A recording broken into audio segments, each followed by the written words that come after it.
Perkenalkan, saya Patricia Saragi dengan NIM 42011110001 dari kelas Pendidikan Matematika A 2020. Pada video ini, saya akan menjelaskan tentang metode pengintegralan tak tentu, di mana saya akan membuktikan kebenaran dari teknik integral berikut ini. Yang pertama, integral dari e pangkat x dx sama dengan e pangkat x tambah c. Bentuk yang pertama ini akan saya buktikan dengan menggunakan konsep integral sebagai anti turunan. Dengan begitu, integral tak tentu pada nomor 1 ini akan dibuktikan bahwa e pangkat x adalah turunan dari e pangkat x ditambah c. Namun, karena turunan dari c atau konstanta adalah 0, maka hanya akan dibuktikan dengan turunan e pangkat x atau d per dx dari e pangkat x. Seperti yang kita ketahui bahwa e pangkat x adalah sigma dari x pangkat n per n faktorial, di mana n mulai 0 hingga tak terhingga, atau biasa kita sebut dengan deret Max-Laurin. Sehingga dapat dituliskan e pangkat x adalah 1 ditambah x pangkat 1 per 1 faktorial ditambah x pangkat 2 per 2 faktorial ditambah x pangkat 3 per 3 faktorial sampai seterusnya, di mana x elemen min tak hingga sampai tak hingga. Turunan dari e pangkat x. D per dx dari e pangkat x adalah d per dx dari 1 ditambah x pangkat 1 per 1 faktorial sampai seterusnya. Maka diperoleh bahwa turunan dari 1 yaitu 0, turunan dari x yaitu 1, turunan dari x kuadrat per 2 faktorial adalah x kuadrat per 2 faktorial. Dengan begitu, diperolehlah bahwa turunan dari e pangkat x adalah 1 ditambah x per 1 faktorial ditambah x kuadrat per 2 faktorial sampai seterusnya. Dengan kata lain, turunan dari e pangkat x adalah e pangkat x. Sesuai dengan sifat integral yaitu fx sama dengan integral dari d per dx fx dx, maka benar terbukti bahwa integral dari e pangkat x dx adalah e pangkat x ditambah c. Pada bentuk kedua yaitu integral dari a pangkat x dx sama dengan a pangkat u per ln a ditambah c. Untuk membuktikan bentuk kedua ini, kita akan menggunakan sifat logaritma natural yaitu e pangkat ln a sama dengan a. Sehingga ketika kita substitusikan nilai a pada persamaan integral, akan diperoleh integral dari e pangkat ln a dipangkatkan x dx sama dengan integral dari e pangkat x dikali ln a dx. Hal ini kita menggunakan sifat eksponen, yaitu a pangkat m dipangkatkan n sama dengan a pangkat m dikali n. Selanjutnya, setelah kita dapat bentuk yang baru dari integralnya, kita menggunakan integral substitusi untuk menyelesaikannya, yaitu dengan memisalkan x dikali ln a sebagai u. Kemudian kita cari turunan dari u tersebut. Maka diperoleh bahwa du per dx sama dengan ln a, dan dx-nya adalah du per ln a. Selanjutnya, kita substitusikan nilai u dan dx yang telah kita peroleh sebelumnya ke persamaan awal, yaitu persamaan integral dari e pangkat x dikali ln a dx.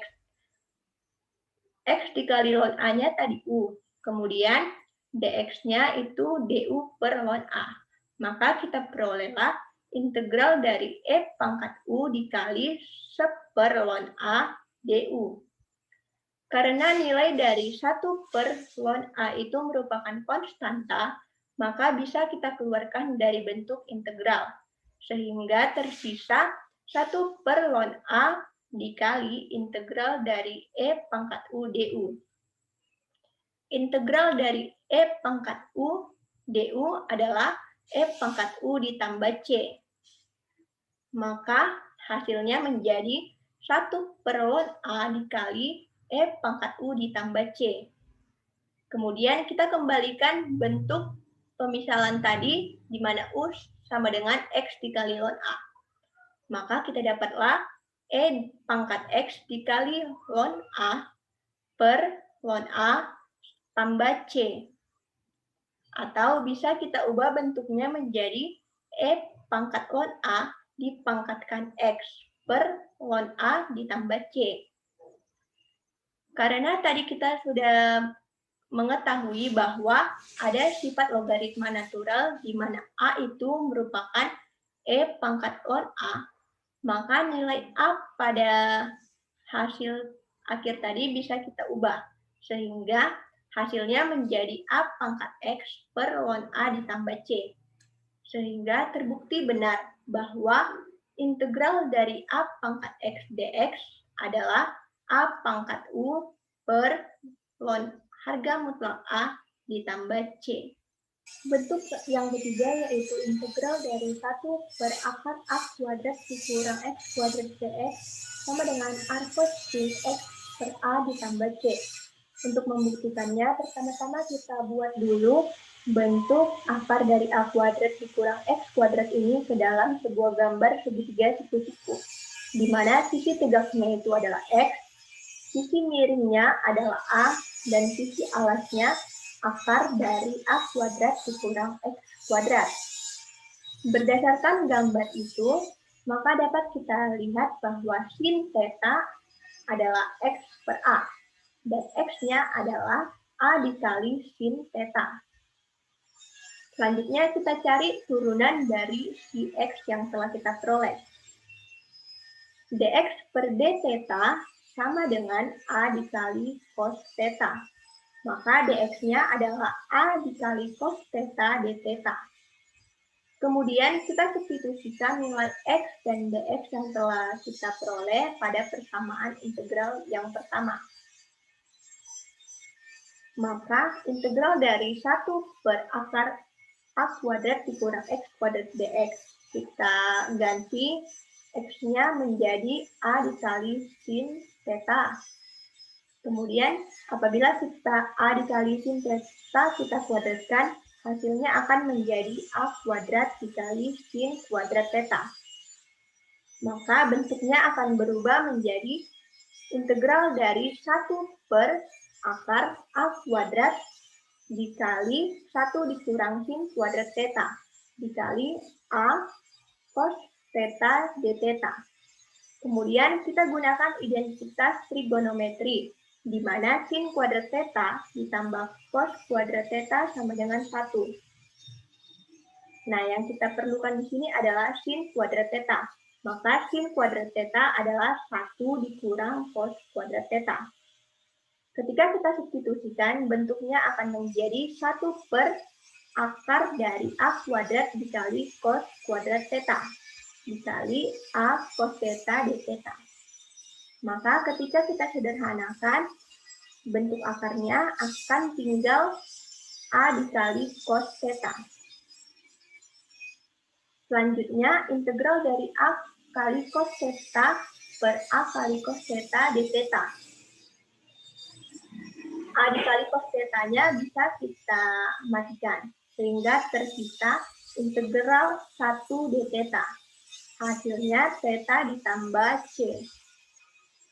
Karena tadi kita sudah mengetahui bahwa sin theta itu X per A, maka theta-nya dapat kita selesaikan dengan R cos sin X per A.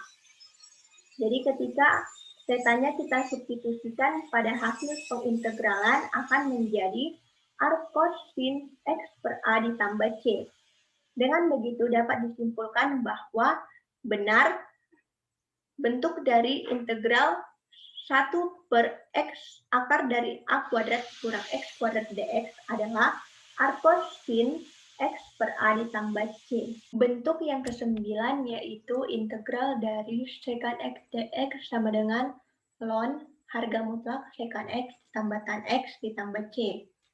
Untuk menyelesaikan bentuk integral dari sekant X dx, kita harus mengubah terlebih dahulu bentuk dari sekant X, di mana kita mengubahnya dengan membuat sebuah pengali yang hasilnya 1.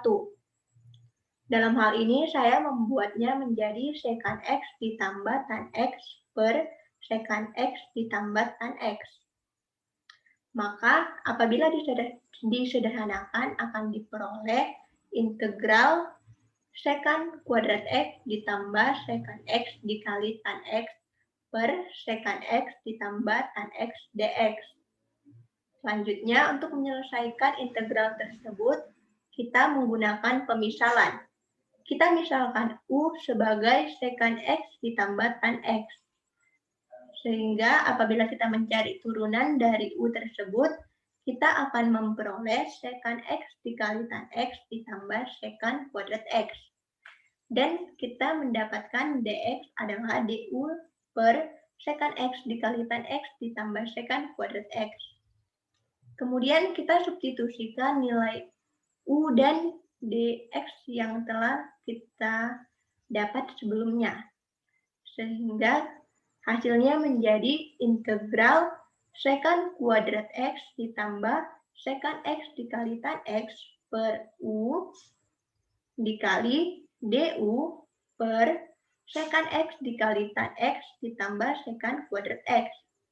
Nah, nilai dari sekant X dikali tan X ditambah sekant X ini bisa kita coret.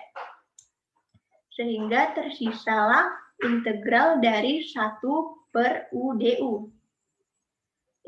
Hasil dari integral 1 per U du itu adalah ln harga mutlak U ditambah C. Selanjutnya kita kembalikan nilai U sebagai sekant X ditambah tan X. Maka kita dapatlah hasil dari integralnya yaitu ln harga mutlak sekant X ditambah tan X ditambah C. Sehingga bentuk dari nomor 9 yaitu integral sekant X dx sama dengan ln harga mutlak sekant X ditambah tan X tambah C terbukti benar. Bentuk yang terakhir yaitu integral dari kosekant X dx sama dengan ln harga mutlak kosekant X dikurang kotangan X ditambah C. Untuk membuktikannya, caranya sama seperti pembuktian pada bentuk yang ke-9, di mana kita harus mengubah terlebih dahulu bentuk kosekant X itu dengan mengalihkannya kepada pengali 1. Pengali 1 yang saya gunakan yaitu kosekant X dikurang kotangan X per kosekant X dikurang kotangen X. Sehingga apabila disederhanakan, kita dapat bentuk integralnya yaitu integral dari kosekant kuadrat X dikurang kosekant X dikali kotangan X per kosekant X dikurang kotangan X dikali dx. Lalu kita misalkan U sebagai kosekant X dikurang kotangan X. Kemudian cari turunan dari si U yang tadi. Maka turunannya yaitu negatif kosekant X dikali kotangan X ditambah kosekant kuadrat X. Maka kita perolehlah dx yaitu du per negatif kosekant X dikali kotangan X ditambah kosekant kuadrat X. Selanjutnya, substitusikan nilai U dan dx ke persamaan integral awal.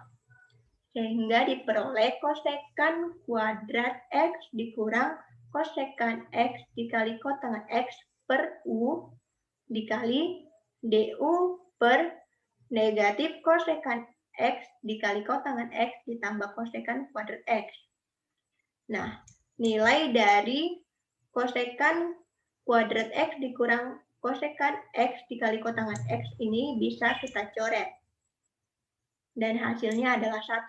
Sehingga tersisalah integral dari 1 per U du.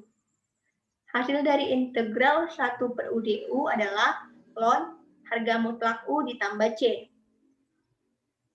Selanjutnya kita kembalikan bentuk U menjadi kosekant X dikurang kotangan X. Sehingga dapat diperoleh Hasil akhirnya yaitu ln harga mutlak kosekan X dikurang kotangan X ditambah C. Dengan begitu dapat dibuktikan bahwa bentuk ke-10 dari pengintegralan tak tentu ini terbukti benar.